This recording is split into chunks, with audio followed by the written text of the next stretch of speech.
Mumtaz class 2 pass. Mumtaz রে সবাই মন্ত্রী বলতে পারছে, স্যার বলতে পারছে, স্যারিনী বলতে পারছে।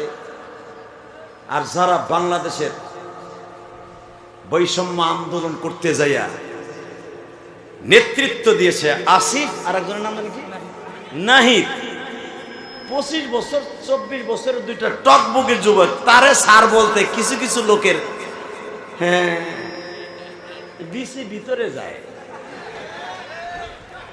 2 পাস মহিলারে স্যার বলতে পারছো, হারে থাকলে করছো।